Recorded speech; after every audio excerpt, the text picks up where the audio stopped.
All right, so here's a session right now on how to connect any assignments and assessment questions to the Dysart priority standards. So fortunately, we've had a chance to connect all of the priority standards.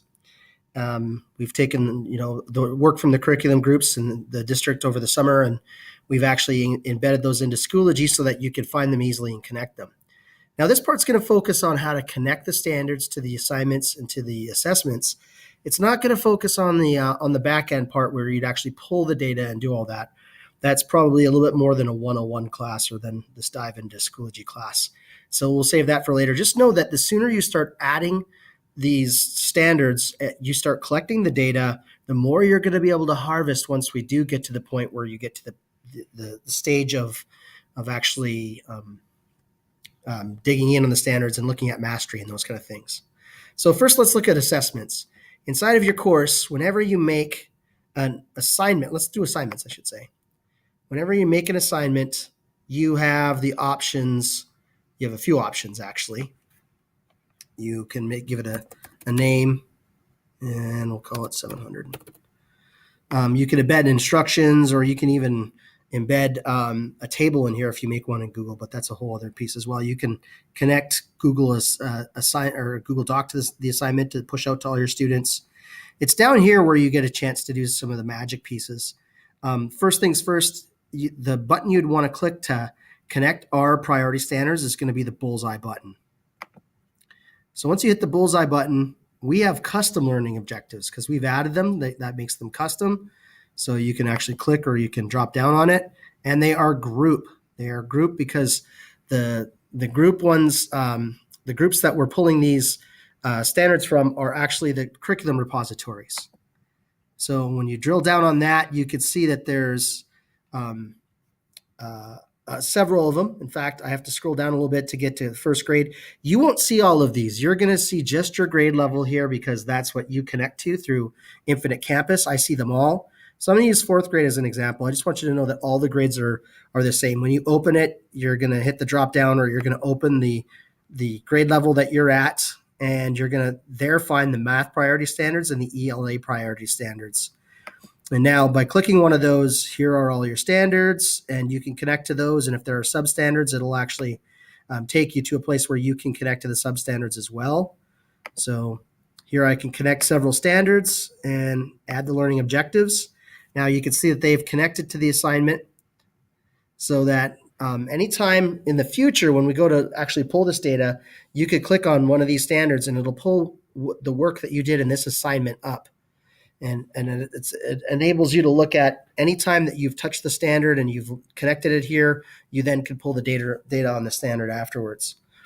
So that's one way to do it. You can also, if you decide to drill down a little bit more and you want to actually add a rubric to the standards, one of the selections is to create a new rubric. You don't have to do this, but you can, and that'll pull the standards into a space where you can now edit and break down what it looks like at a 1, a 2, and a 3, and a 4. Either do that with your PLC or on your own, and that would allow then students to open it up, see the standard, and see the rubric that's attached to it so that they know exactly what standards that they're meeting. So this could be very, very valuable for that. And at this point, you can add more learning objectives. And the neat part is when you title this rubric, anytime that you decide to go and pull rubrics, it'll pull up this is a potential rubric to use if you want to customize some rubrics. So that in a nutshell is how it works. Let me get out of here. All right, the other way to do it is to add it to an assessment. And I'm going to recommend using assessments because tests and quiz is a feature that's the old feature that is eventually going to be phased out. As soon as everything that's available in Test and Quiz is moved over to assessments, the new version, Test and Quiz will be phased out. So assessments has almost everything that Test and Quiz has, and then a bunch more, like lots of tools to use, embedded calculators and rulers, and the ability to actually highlight parts of images and parts of text. And it's got really amazing features inside of it. So you'll want to use assessments. And I'm going to pull that, and I'm going to open that up now. And we're going to look at connecting standards to assessments. Okay, with this one, it's a little bit different. You have to create the You have to create the test first before you can connect standards, because you're going to connect standards only in this case to questions themselves. Oh, I need a category field here. All right, ungraded. All right, so once you've created the quiz, when you start to add questions, that's when you're going to connect the standards to it. So it comes up with an introduction where you can put in some info on what you want them to do. You set the assessment settings in here the way you want to, and you get to the point where you're ready, and you hit save, and you go to questions. Once you go into questions and you start adding questions, this is when you get the ability to start connecting the standards, because you can't just put a bunch of standards connected to a test, because you can't pull back that information later down the road and really specifically look at how they touch that standard. So each question, theoretically, you should be adding a standard to. And if you go down to the bottom, there's the learning objectives button. So inside of the multiple choice question, again, I could go custom learning objectives, group, and again, I could find, for you, it's just going to be your grade level that shows up. For me, this time I'm going to pick a middle school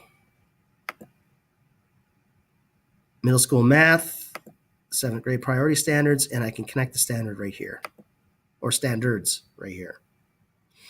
And when I'm done, I hit OK. I'm just going to cancel out of that, and the rest is history. So you can see that we have the option to connect the standards to assessments and to assignments, and how that works basically is through the bullseye button in one, and through the add objectives in the other. So go ahead and start connecting those standards. We'll work on how to pull up the data in the back end at another date.